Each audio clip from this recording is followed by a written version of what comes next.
Hello friends, வணக்கம். வாங்க நம்ம எம்பி விலாக்ஸ் ஆஃப் மலர்விழி சேனலில் இன்றைக்கி பார்க்க போகிறது என்னென்னா, ரொம்ப ஹெல்த்தியான ஒரு சட்னிங்க.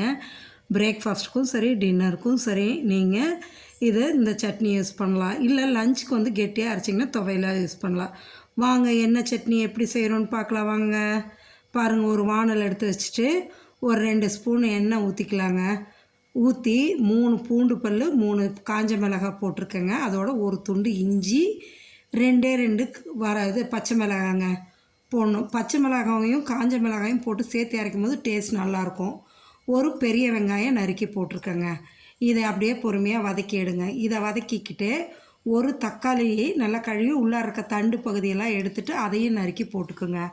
அந்த தக்காளியும் போட்டு ஒரு சின்ன நெல்லிக்காய் சைஸ்க்கு புளியும் எடுத்து போட்டுக்குங்க. போட்டு அப்படியே வதக்கிட்டே இருங்க. இதோட முக்கியமான 3 பொருள் சேர்த்த போகிறோம். என்ன தெரியுங்களா? ஒரு கைப்பிடி கொத்தமல்லி இலைங்க, ஒரு கைப்பிடி புதினா இலை, ஒரு கைப்பிடி கருவேப்பிலைங்க. பாருங்களேன், ஒரு கைப்பிடி அப்படியே நல்லா கொத்தமல்லி இலை கழுவி அந்த தண்டோடையே போடுங்க, அதுதான் டேஸ்ட்டு. அடுத்தது ஒரு கைப்பிடிக்கு புதினா இலை நல்லா கழுவி எடுத்து வச்சுருக்கிறத போட்டாச்சு. அடுத்தது ஒரு கைப்பிடி கருவேப்பிலைங்க, நல்லா ஃப்ரெஷ்ஷான கருவேப்பிலை, அதையும் கழுவி எடுத்து போட்டுக்குங்க. இதை நல்லா வதக்கி எடுத்துக்கலாம். இந்த மாதிரி கதம்ப சட்னியை செஞ்சு கொடுத்துட்டிங்கன்னு வைங்களேன், இட்லி, தோசை, சப்பாத்தி எல்லாத்துக்குமே ஆப்டாக இருக்குங்க.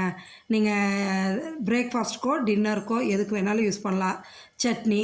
இல்லை கெட்டியாக அரைச்சிட்டிங்கன்னா சாதத்துக்கு சைட் டிஷ்ஷாக தொட்டுட்டு துவையல் மாரியும் சாப்பிட்லாம். பாருங்களேன், இந்த அளவு வதக்கியாச்சுங்களா? இதை நல்லா ஆற வச்சு நம்ம மிக்ஸி ஜாரில் போட்டு அரைச்சி எடுத்துட்டோன்னு ஒரு தாளிப்பை கொடுத்துட்டோன்னு வைங்களேன், சூப்பரான கதம்ப சட்னி ரெடிங்க. இந்த கதம்ப சட்னியில் எல்லா சத்துக்களும் இருக்குதுங்க. கொத்தமல்லி இலையிலையும் நிறைய பெனிஃபிட்ஸ் இருக்குது, புதினாலையும் இருக்குது, கருவேப்பிலையும் சொல்லவே வேண்டாம், அதுலேயும் அவ்வளோ பெனிஃபிட்ஸ் இருக்குது.